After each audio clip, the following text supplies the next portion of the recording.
چنانچہ یہاں پہ جو اولو الامر کا ذکر اللہ تعالیٰ نے جس طرح سے میں نے عرض کیا کہ کنواں سے لوگ پانی فائدہ اٹھاتے ہیں، اسی طرح سے مجتہد کی جو محنت ہوتی ہے اس سے لوگ فائدہ اٹھا لیتے ہیں۔ اب یہ جو اولو الامر ہے اسی کی مزید وضاحت دیکھیں قرآن کا بعض کی تفسیر کرتا ہے۔ اللہ تعالیٰ نے سورہ نساء ہی کی آیت نمبر 59 میں یہ ارشاد فرمایا ہے، یا ایھا الذین آمنوا اطیعوا اللہ و اطیعوا الرسول، اے لوگوں جو ایمان لائے ہو اللہ کی اطاعت کرو اور اطیعوا الرسول، اللہ کے رسول علیہ السلام کی اطاعت کرو، وَأُولِي الْأَمْرِ مِنْکُمْ آیت نمبر 59، اور اولو الامر کی اطاعت کرو۔ اب یہاں پہ پھر سوال پیدا ہوتا ہے کہ یہاں پر یہی اولو الامر دوبارہ آ گیا، چونکہ سورہ نساء کی اس آیت کے اندر جو میں نے پہلے بیان کی اس کے اندر وضاحت کی گئی ہوئی ہے کہ لَعَلِمَهُ الَّذِينَ يَسْتَنبِطُونَهُ کہ اولو الامر سے مراد وہ ہیں جو استنباط اجتہاد کی صلاحیت رکھتے ہیں۔ اسی لیے صحابہ کرام رضوان اللہ علیہم اجمعین کی ایک بڑی جماعت نے اس آیت مبارکہ میں بھی اولو الامر سے مراد فقہاء اور مجتہدین مراد لیے۔ چنانچہ حضرت جابر بن عبداللہ رضی اللہ تعالیٰ عنہ، حضرت عبداللہ بن عباس رضی اللہ تعالیٰ عنہما، ان کے شاگرد حضرت مجاہد رحمۃ اللہ علیہ، حضرت عطا بن ابی رباح رحمۃ اللہ علیہ، حضرت حسن بصری رحمۃ اللہ علیہ، بہت سارے تابعین اور صحابہ کرام رضوان اللہ علیہم اجمعین نے اس آیت میں اولو الامر سے مراد مجتہدین فقہا لیے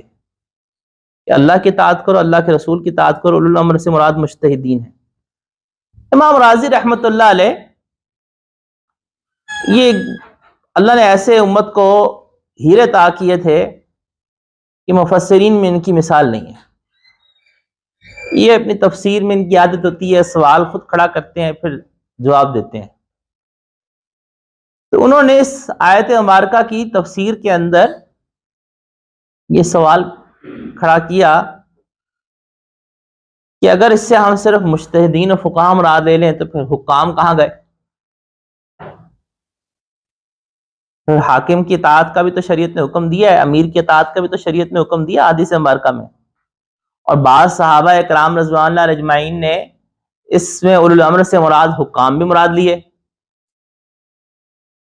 تو امام راضی رحمۃ اللہ علیہ نے یہ ذکر کیا ہے، اور ابن قیم رحمۃ اللہ علیہ نے بھی نقل کی ہے یہ بات۔ وہ یہ کہتے ہیں کہ جس وقت فقہاء اور مجتہدین کی اطاعت کریں گے تو یہ جو امراء ہیں انہی کی اطاعت کرنا ہے، اور انہوں نے کہا کہ اس کی وجہ یہ ہے کہ جو امراء ہوتے ہیں، حکام ہوتے ہیں، وہ شریعت کے مسائل میں رجوع کس سے کرتے ہیں؟ فقہاء سے، مجتہدین سے، علماء سے۔ تو چونکہ وہ بھی انہی کے پاس آتے ہیں تو مطلب کیا ہوا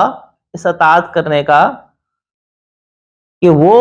احکام جو کہ شریعت کے اندر ذکر کیے گئے ہیں مگر شریعت نے اس میں ایک درجے کا ابہام رکھا ہے، تو اس کی وضاحت کے لیے تم فقہاء سے، علماء سے رجوع کر لو۔ یہ بات ذہن میں رکھیے گا کہ شریعت کے وہ احکام جو بالکل واضح ہیں